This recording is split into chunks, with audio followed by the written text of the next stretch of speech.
ішікпен бүк жабдықтарын атаған асық. Жарайсыздар. Ондай болатын болса, мен сендерге қазір асық жайлы бір қысқаша мәлімет беремін балалар.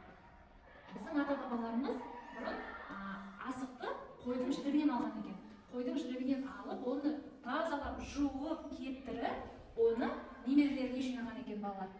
Асықпен ойналатын ойынның түрі өте көп екен. Яғни олар тәйкі, алшы, құмар, қанталапай. Соның ішіндегі қазір біз бір ойын қанталапай ойын ойнаймыз.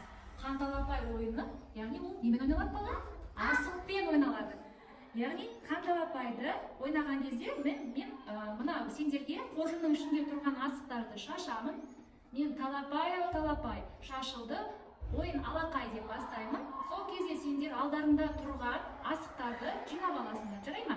Ортада тұрған асықты жинаймыз, алдымызда тұрған асықты жинамаймыз, жарайды ма?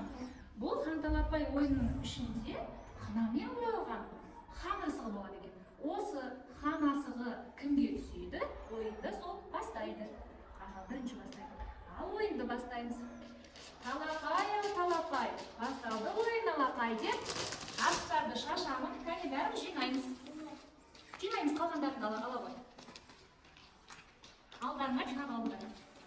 Алдарына жинап қоя қойды. Қалғандарын ала қойды.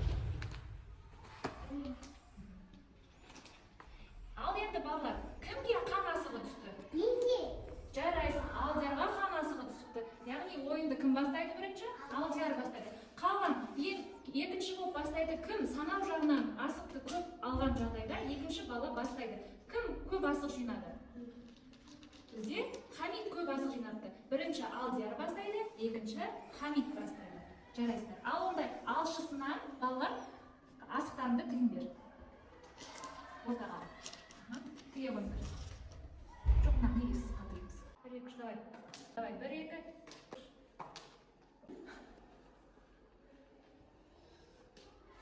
Жасық жинап сынаймыз, төге қойды. Төгеміз, алдымыздан бәрі ортаға. Аха.